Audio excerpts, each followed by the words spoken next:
Hear the last idle of, well, I guess we'll hear it when we put it on the truck, but the last startup. That's it right there. Never hear that sound again. Literally never again. Are you sad? Are you happy? It is going to sound a lot better.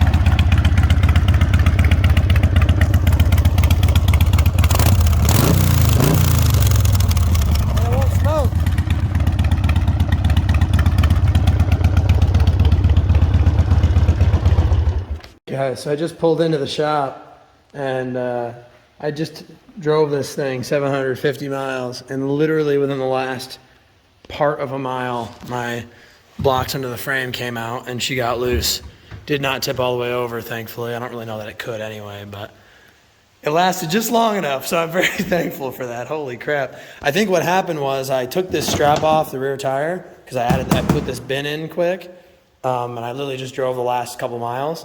And I think it was just enough. That rear strap is more important than I thought. But anyway, let's get her unloaded and we'll start tearing it down, man. That's it, folks. This is where the rebuild begins.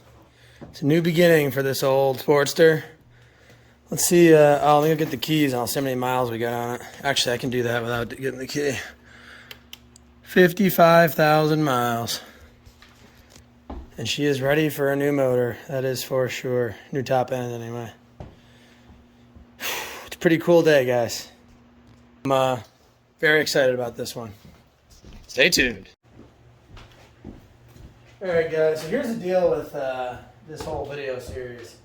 I am not going to kid you and make you think that I'm good enough to do a tutorial on how to do this.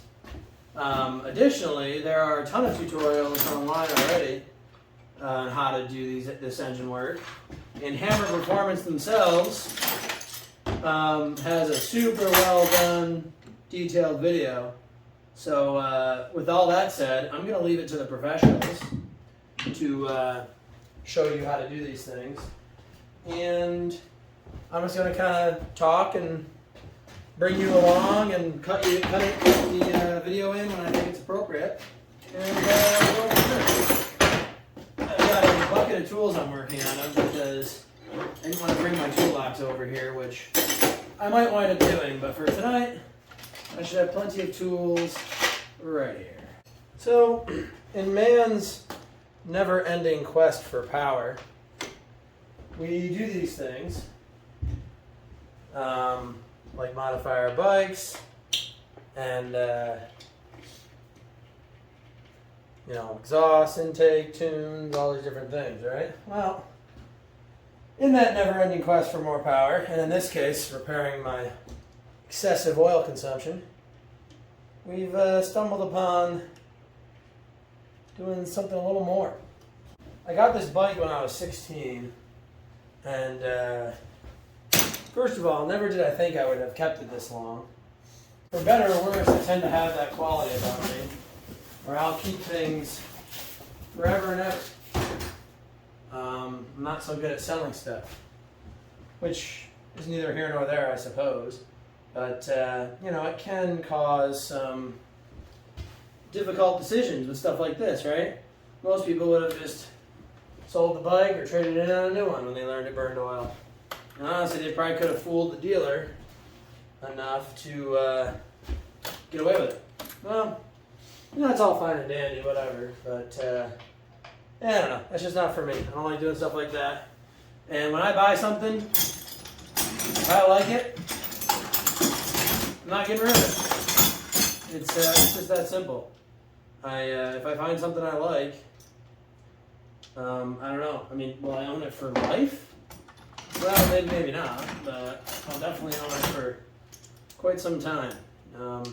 I've had this for, I guess, almost 12 years now, which is kind of crazy to say because I was a 16-year-old young whippersnapper when I got it. Now I'm almost 28. Time flies, I suppose. But my parents didn't want to see me on a sport bike. And I don't even know if I really wanted one. But my dad was always a Harley guy. and he's like, listen, you know, we'll kick a little bit extra money in for a Sportster. So, and I was all about the Sportster Roadster because I wanted something that would handle, or at least I thought, as much as a 16-year-old could know. Little did I know I was actually onto something. But I wanted a bike that would handle well. And I saw the Sportster, and it was you know, fit the parents' parameters. It was the Harley that my dad wanted me to have. You know, and I was like, okay, let's give it a shot. And I swear on my life. So this bike had Screaming Eagle slip-ons. The very same stage 1 intake I just took off of it. And I swear on my life, I hopped on that motorcycle. And at 16 years old, I fired that thing up and listened to the sound of that exhaust and just the way that an Evo Sportster runs. And I was hooked. I was absolutely hooked.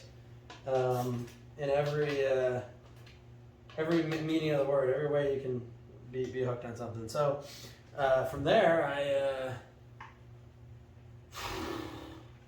I rode the crap out of it, rode 10,000 miles one year when I was in high school. But then I also trying to think. Yeah, so I put Python slip-ons on it. Got them used from a guy that I actually knew. A couple of years later, maybe, because the Screaming Eagles weren't loud enough. You know, this is all classic motorcycle Harley guy crap, whatever. So they weren't loud enough, so we upgraded. And then did mess around with the carb a little bit and got that tuned in a little better because somebody had, man, there's oil on everything, guys. This poor bike. This whole intake is just covered in oil from wear and tear. But anyway, hey, it's getting fixed. So it's all good. But anyway, so I really determined, you know, and then I actually, let me back up. I straight piped it with the Python. Well, I had the Pythons, and then I basically just straight piped it. I took the baffles out. That had a cool sound to it, I guess. I actually made my own like little mini, almost like a, what do they call those? A torque cone or whatever they call them. Essentially, I made a torque cone. It was obviously not as good as a real torque cone, I'm sure, but it was just enough to tame the sound and tone the sound to exactly where I wanted it. So I ran those straight pipes for 5-6 years. Had a blast with them. I actually never really terrorized people or anything. I was actually a good boy with them. Just had a lot of fun. Just riding with my buddy Dave. We were, he had the same bike. He had a 06 Roadster with the 4.5 gallon tank. But other than that, same bike. And he and I, we were one bike the way we rode together. Unfortunately, he got in an accident. Messed up his knee pretty bad. Had to get his spleen removed.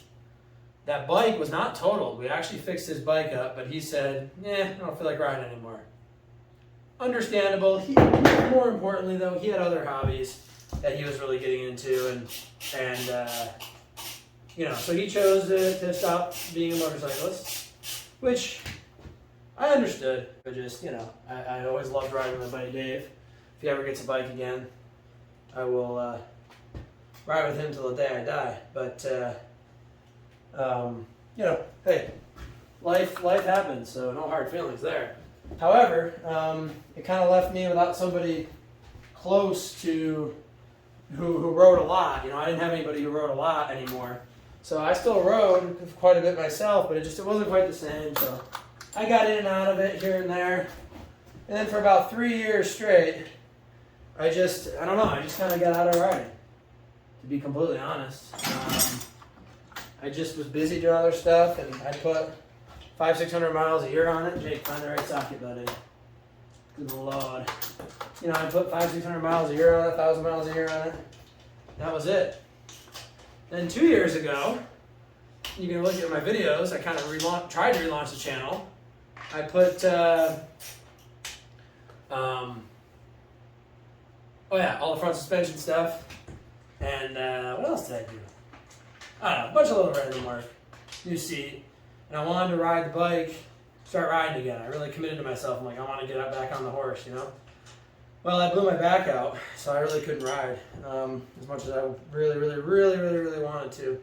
Couldn't do it. Just simply could not do it. So that was frustrating. I lost a whole year. I didn't ride it at all that year.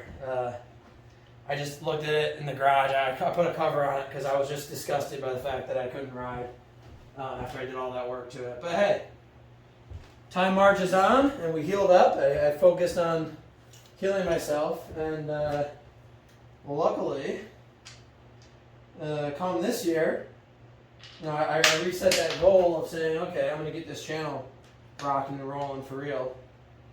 And so far, I've been doing it. I've got videos scheduled till February, so that's, you know, basically a year since I kicked it back off. I don't know, maybe April, but whatever. Anyway, I got plenty of content already to get me through the winter. I'm gonna be doing this whole project, so we got a lot of cool stuff coming up, and I want to branch off and do more car stuff, more truck stuff, all these different things. Now that the channel's kicked back off, I don't know. It just really renewed my passion for it. Like I said, I don't know. I had lost a little bit of passion for it, and this last year I've just been that, like, you know, addiction level almost back into it. So that's really really great. I have really enjoyed just riding again, man.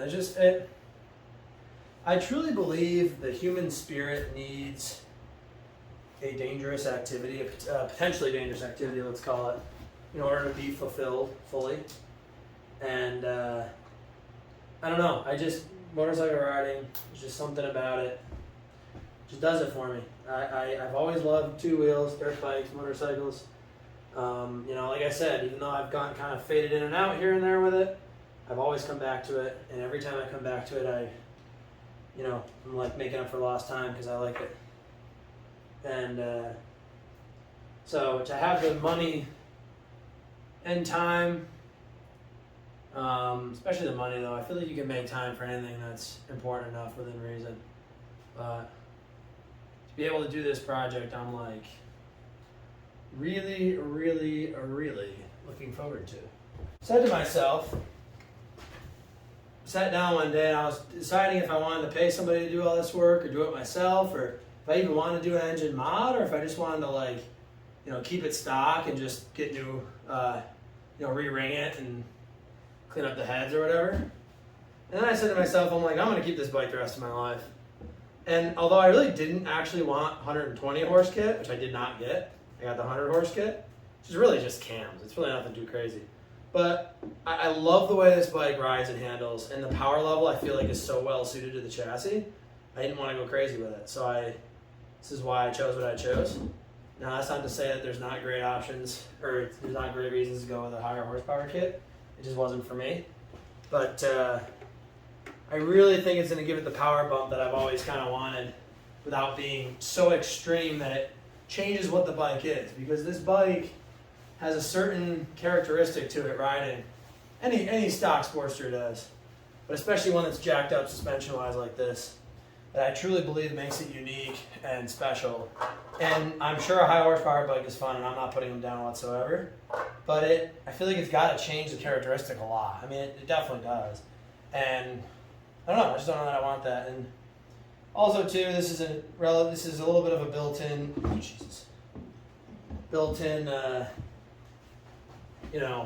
control, so I don't freaking kill myself on it, right? Power can be deadly. Let's be completely honest, right? So this is kind of a way to help mitigate some risk, I suppose, too. So it's just going to be my winter project. My goal is to have it done by February, early February, I guess. No specific date, because I want to bring it back down south and do my first testing on it. So we'll see if we can hit that goal. And gas is still flowing. So we wait. Oh. Guys, this went way quicker than I actually thought it would. Right now, I'm ready to take the heads off. You can see my head bolts are a little rusty, so we'll get some new ones. But yeah, honestly, it's not that bad. You pull the rocker boxes off. I gotta organize some of these bolts too, so I don't lose them. But guys, it's like not that hard. I really thought that some things would be harder to get off or whatever, and it just isn't. So it's gone forever. Where'd it go? So let me crack these free and I'll take you along with taking the heads off. Okay, so I just broke these free. They are pretty tight, but once they break free, they just come right out, it seems like. So we literally just got to remove all four. 1, 2,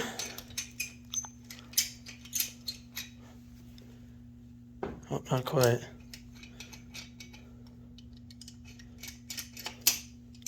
Fairly straightforward. And then Hammer does all the head work, and they put new,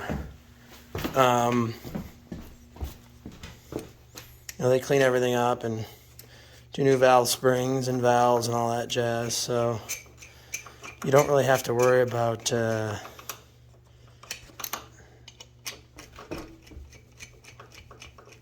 of that stuff. All right, let me get these out, and then I'll show you what it looks like with the heads off. Guys, that's it. I pulled them off. We got tons of carbon buildup, so it'll be nice to clear all that up. That's it. The dowels, and that's your 1200 Sportster motor. Not too much to it. I brought the heads over here. The valves look like complete poop. Tons of carbon. Same thing here from all the oil burning. So glad to get rid of that. Well, guys, I think that's going to wrap us up for tonight. Thanks for watching. God bless America. I'll see you on the next one.